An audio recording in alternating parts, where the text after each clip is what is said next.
My beloved child, listen deeply within your soul tonight. Before you speak, before you explain your weariness, before you try to gather the strength to pray with perfect words, I want you to become still and remember this truth. The God who gave breath to the first man formed from the dust is near to you now. The same breath that moved over lifeless places. The same breath that entered the valley of dry bones in Ezekiel's vision is still able to move through every dry and weary place within you. As it is written in Ezekiel 37, verse 9, "Come from the four winds, O breath, and breathe upon these slain that they may live." My beloved child, I am still the God of life. Nothing in you is too dry for me to revive. Nothing in you is too barren for my presence to touch. Nothing in you has been silent for so long that my voice cannot awaken it again. I am breathing my life into the places within you that have known weariness for far too long. I am touching the places no one else fully understands. The tiredness in your body, the heaviness in your mind, the hidden sorrow in your heart, the places where anxiety has pressed too hard, the places where hope once lived, but slowly became quiet after too much disappointment. You have carried more than people know. There are days when even simple things feel heavy. You wake up, and before the day has fully begun, your soul already feels burdened. You move through familiar tasks, but deep inside, there is a tiredness that sleep alone cannot heal. But my beloved child, I see it, and I am not ashamed of your weakness. As it is written in Isaiah 40, verse 29, "He gives strength to the weary and increases the power of the weak." I do not come to demand that you rise by your own strength. I come to lift what has been pressing upon you. I come to remove the garment of weariness that has rested on your shoulders for too long. Let my breath enter the places where fear has made your soul tight. Let my breath move through the memories that still make your heart ache. Let my breath pass over the hopes that seem to fade in the long night. I am not only restoring what can be seen, I am renewing what is hidden. There is faith within you that was shaken by waiting. There is love within you that grew cautious after being wounded. There is courage within you that became buried beneath old disappointments. There is joy within you that has not disappeared, but has been waiting for my touch. As it is written in Revelation 21, verse 5, "Behold, I make all things new." My beloved child, I am not repairing you with temporary patches. I am creating something new from within. I am washing away the accusations that have followed you for years. The voices that said you were not enough, not strong enough, not worthy enough, not lovable enough. Those voices did not come from me. I have never called you through condemnation. I call you through love. As it is written in Romans 8, verse 1, "Therefore, there is now no condemnation for those who are in Christ Jesus." So let this truth settle gently over your heart tonight. You are not your failures. You are not the moments when you fell. You are not the wounds others placed upon you. You are not the fear that has tried to name you. You are my beloved child. You are mine. You are loved. You have not been forgotten. And even if your circumstances do not all change in one moment, my touch can begin a quiet renewal within you. Peace may return slowly, like dawn entering a dark room. Strength may rise softly, like a small flame guarded from the wind. Hope may begin as a whisper, but when my breath is upon it, that whisper can become life again. So rest peacefully in my presence tonight. Do not force yourself to become whole before you let me hold you.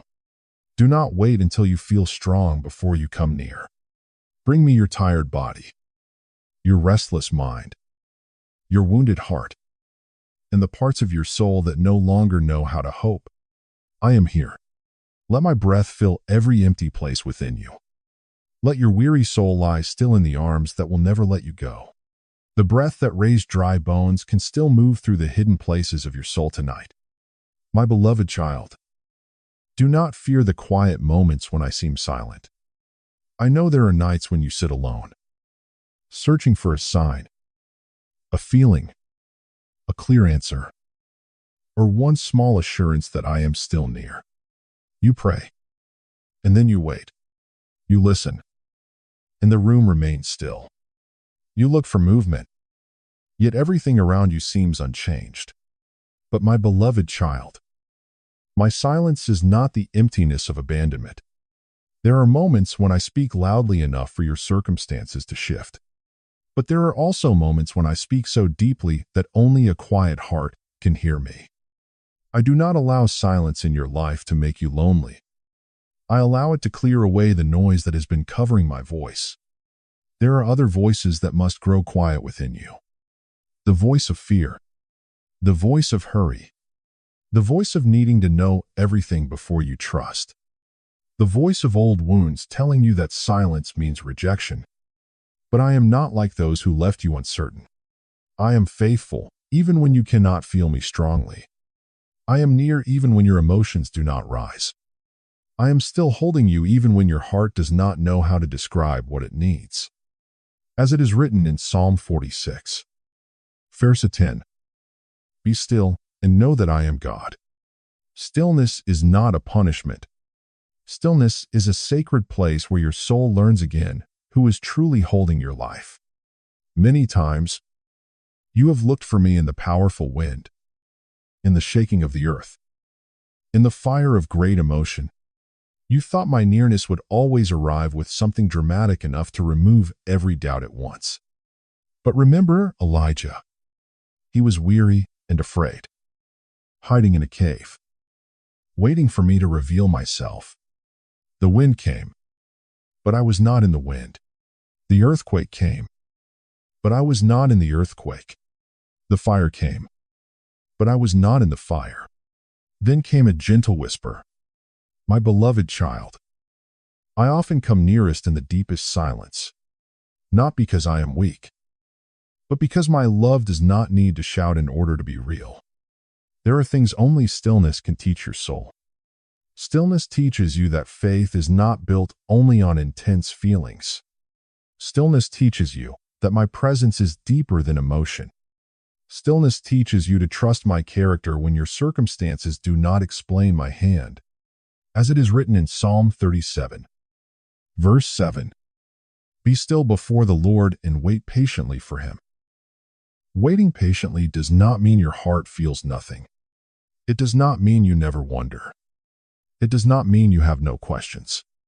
It means you bring your questions into my presence without running away from me. It means you stop demanding that fear interpret your life. It means you choose to believe that I am still good, still wise, and still near, even before the answer appears. Remember Samuel when he was still a child in the temple. The night was quiet. No crowd was gathered. No thunder filled the sky. Yet in that stillness, I called his name, and I am teaching you to listen in the same way. There are times when you ask me to speak, but your soul is still crowded with panic. You want an answer, but fear is speaking louder than faith. You want peace, but your mind keeps running ahead into places I have not asked you to carry yet. So, I invite you to slow down. Sit before me without trying to control the moment. Breathe gently. Open your heart and pray. Lord, I am here. Teach me to hear you beyond my fear. Teach me to trust you beyond my feelings. Teach me to rest in who you are. My beloved child, you do not need to create a perfect spiritual atmosphere before I come near. I am already near. You only need to become quiet enough to notice the nearness that has been there all along. And as you rest in me, your spiritual eyes will begin to open. You will look back and realize that I was present in seasons you once called empty.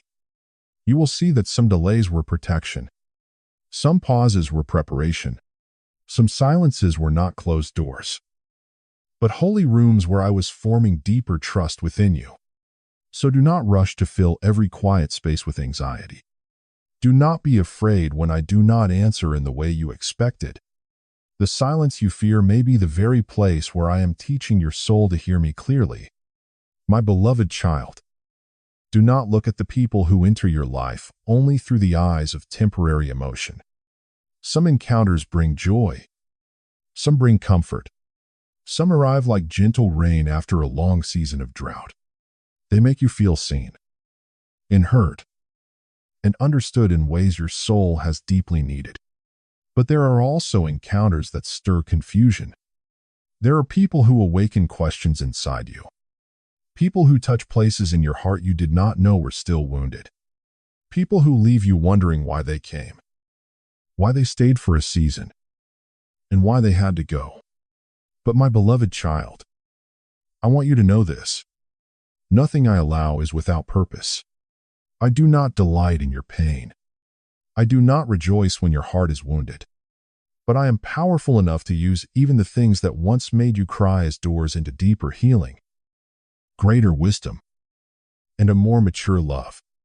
As it is written in Proverbs 27, verse 17, as iron sharpens iron, so one person sharpens another. This sharpening is not always comfortable. Sometimes it comes through kindness that teaches you how to receive love again. Sometimes it comes through conflict that reveals where your heart still reacts from fear. Sometimes it comes through absence that shows you where you placed too much of your identity in another person. Some people enter your life to encourage you. Some enter to awaken gifts you had forgotten. Some enter like mirrors, reflecting hidden wounds you had never dared to face. And some are only meant to walk with you for one season, not for your whole journey. My beloved child, not every person who enters your life is sent to remain forever. This does not mean their presence was meaningless. It does not mean the connection was false. It means their purpose belonged to a particular chapter of your story. Remember Joseph, through human eyes. The brothers who betrayed him seemed only like the source of his suffering. They sold him, rejected him, and sent him into a road of pain he did not choose. But I was still working, even through what they did not understand. I did not cause evil because I loved pain, but I used what was meant for harm and shaped Joseph into a man of wisdom, mercy, and purpose.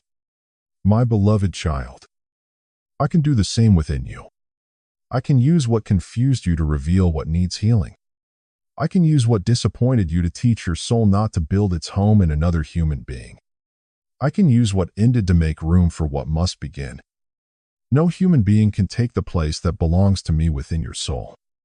People may comfort you, but they cannot become your foundation. People may love you, but they cannot carry the full weight of your identity.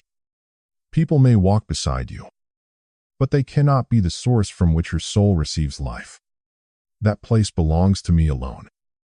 When you ask another person to become what only I can be, your heart will live in fear. Fear of losing them. Fear of disappointing them. Fear that if they leave, you will no longer know who you are. But when your roots are in me, you can love without clinging. You can receive without worshiping the gift. You can release without believing your life has ended. Remember the woman at the well. She thought she was having an ordinary conversation beneath the heat of the day. But that encounter touched the deepest places of her shame, thirst, and longing to be truly known.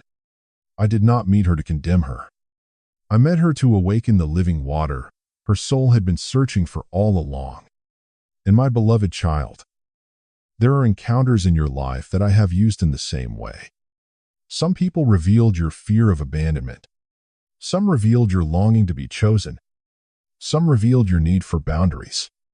Some taught you that love does not mean allowing yourself to be destroyed. Some taught you how to forgive. Some taught you how to let go. Every encounter carries a seed for your soul. So do not ask only, why did they come? Or why did they leave? Begin to pray with a softer heart. Father, teach me what you desire to teach me. Heal what this encounter has revealed.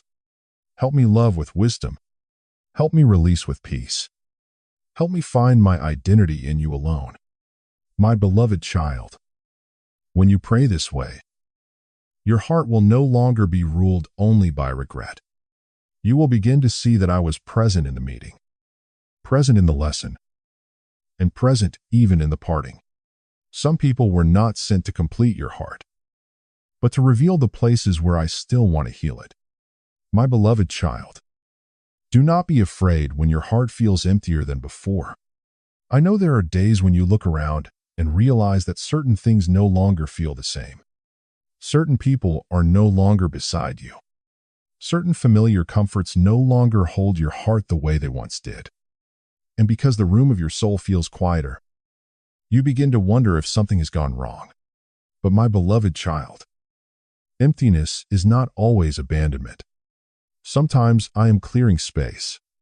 Sometimes I am gently removing what belonged to yesterday so that your heart can receive what I am preparing for tomorrow. As it is written in Isaiah 43, verse 19, Behold, I will do a new thing. New things cannot grow in a place completely crowded by what no longer belongs there. A traveler cannot walk freely into the next land while carrying every burden from the former road. A garden cannot receive new seed until the soil is prepared. And so it is with you. There are things you have wanted to keep because they once brought warmth to your heart. There are connections you have tried to hold because they once made you feel seen. There are old patterns you have carried because they are familiar, even though they no longer give life. But my beloved child, not everything familiar is meant to remain. Not every ending is a failure. Not every closed door is a punishment. Some doors close because their purpose has been fulfilled. Some seasons end because I am protecting your soul from staying where you were only meant to pass through. Some people leave not because their presence meant nothing, but because their chapter in your journey has been completed. Do not dishonor what was beautiful by trying to force it to last beyond its appointed time. Remember the cloud that guided Israel in the wilderness. When the cloud stopped, the people stopped. When the cloud lifted, they had to move forward. They were not meant to build a permanent home in every place where I had only asked them to rest for a season. My beloved child, I am teaching you the same wisdom. There are places where I allowed you to pause, learn, heal, and grow. But now the cloud is lifting, and I am asking you to trust me enough to keep walking. Letting go does not mean what happened was meaningless. Letting go does not mean you never loved deeply. Letting go does not mean you are cold, ungrateful, or faithless. Letting go means you trust me more than you trust the season that has ended. A gardener must sometimes prune branches so the tree can grow stronger. The pruning may look like loss, but it is often preparation for fruit. In the same way, I may loosen your hands from what you still want to hold. Not because I desire to wound you, but because I see the life that must still grow in you. I know this is not easy. There are names that still ache in your heart. There are memories that return softly when the night is quiet. There are words left unsaid, questions left unanswered, and moments you wish you could hold again. But my beloved child, do not remain trapped in the land of what if. I was present in the meeting. I was present in the lesson, and I am still present in the parting. As it is written in Hebrews 13, verse 5, I will never leave you nor forsake you. When other hands release you, mine still holds you. When familiar doors close, my presence remains open. When a season ends, my love does not end with it. Remember Abraham.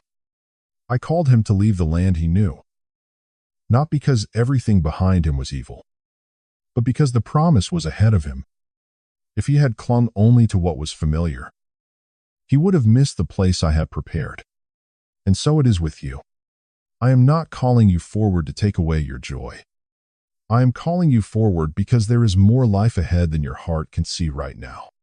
So release what I am gently bringing to a close. Release the need to understand every ending. Release the fear that nothing better will come. Release the belief that your future depends on what has already passed. Place it all in my hands. Say, Father, I thank you for what this season taught me.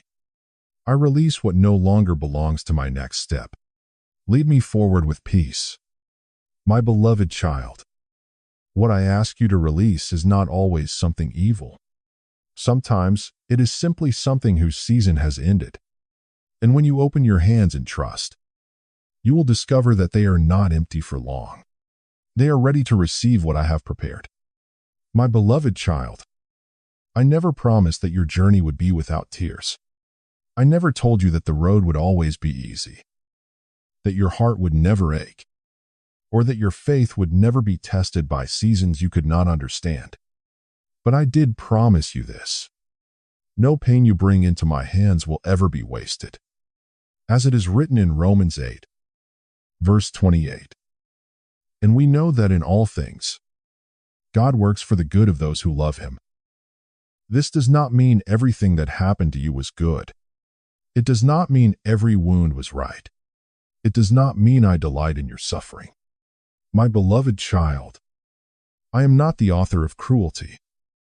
I do not rejoice when your heart is broken, but I am so faithful, so wise, and so full of redeeming power that even what once wounded you can become soil for healing.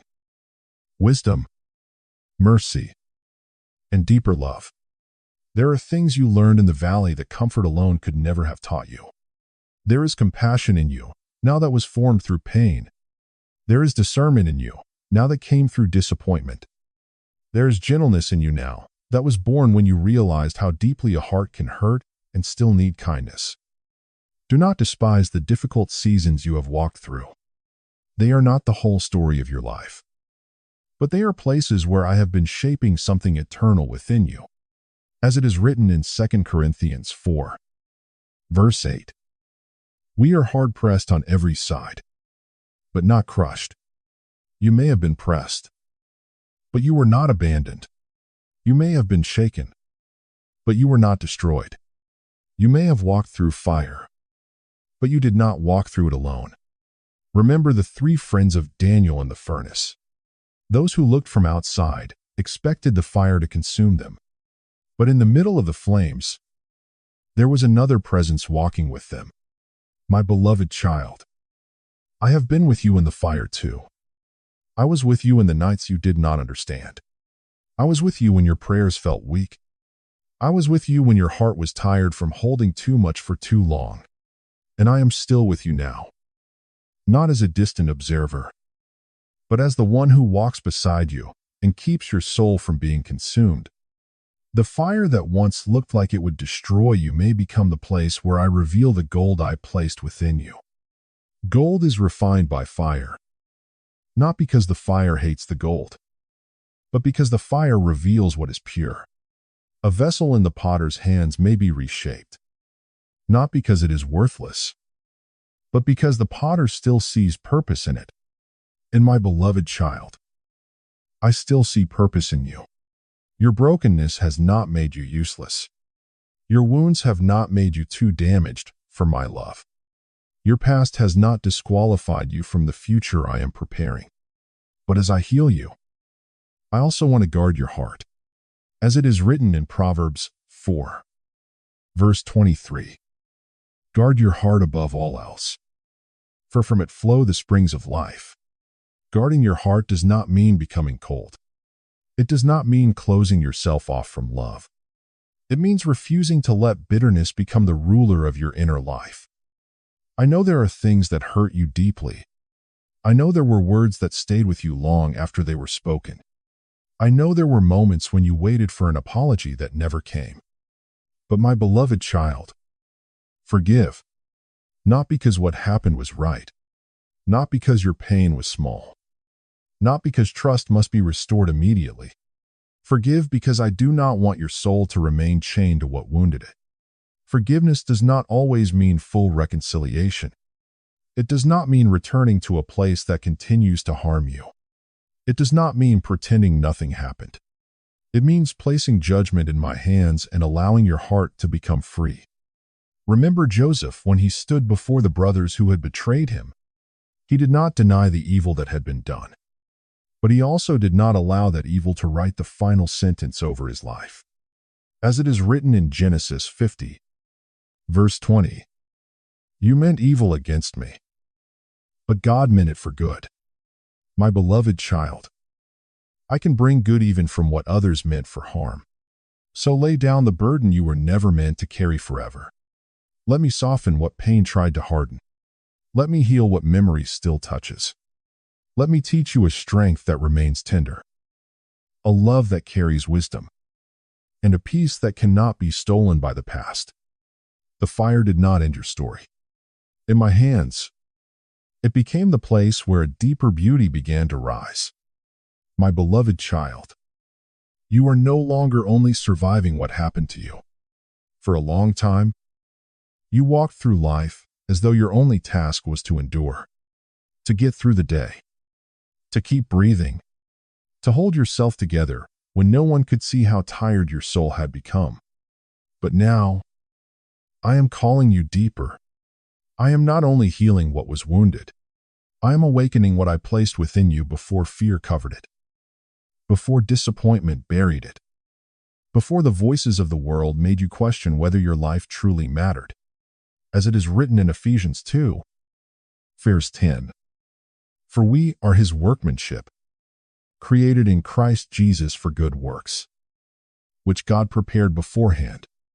My beloved child, your purpose is not merely a position, a title, a platform, or an achievement that others can applaud. Your purpose begins in the person I am forming within you. When you choose love in a world that grows cold, you are walking in purpose. When you forgive without allowing bitterness to rule you, you are walking in purpose.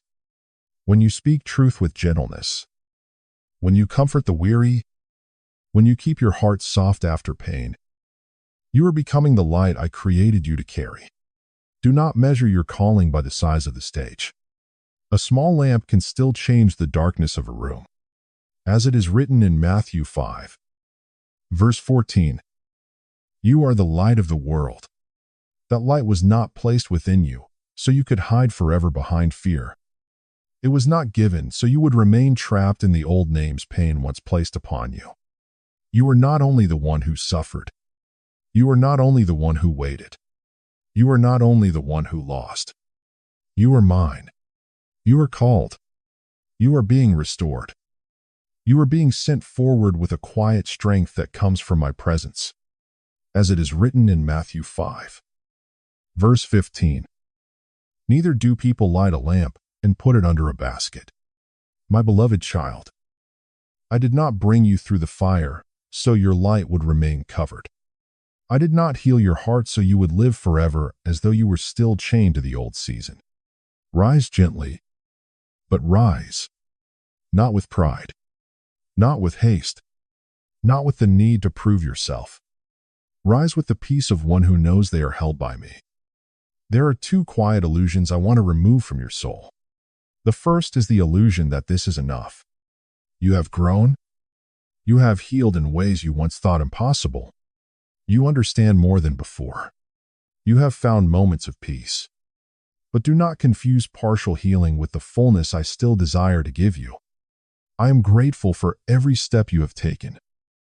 But my beloved child, I am still calling you onward. The second illusion is the belief that you must wait until all fear disappears before you obey. Many times, what you call waiting is really fear wearing the clothing of wisdom. You tell yourself you need one more sign, one more confirmation, one more perfect moment. But faith does not always wait until the waters are calm. As it is written in 2 Corinthians 5, verse 7, "For we walk by faith, not by sight." Peter had to step out of the boat while the wind was still blowing. Joshua had to lead the people toward the Jordan before they fully understood the crossing. Esther had to stand in the place prepared for her, not because she felt powerful, but because the moment had come. and my beloved child. There are moments when I call you forward before your emotions feel ready. This is not because I am harsh with you. It is because I know what I have placed within you.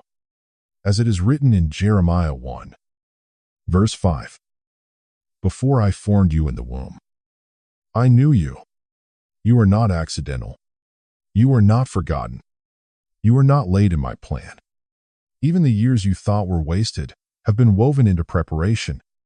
So step out of the place of almost healed, almost free, almost obedient, almost ready. Let my love lead you beyond hesitation. As it is written in Isaiah 60, verse 1, Arise, shine, for your light has come." My beloved child, the new chapter before you may not be easier, but it will be truer. Truer to the soul I created, truer to the love I placed within you, truer to the purpose I prepared before you ever knew how to name it. So place your heart before me again. Release what belongs to yesterday. Receive the courage for today. Walk forward, not in fear, but in quiet trust. You are no longer only searching for light by my grace. You are becoming one who carries that light into the world.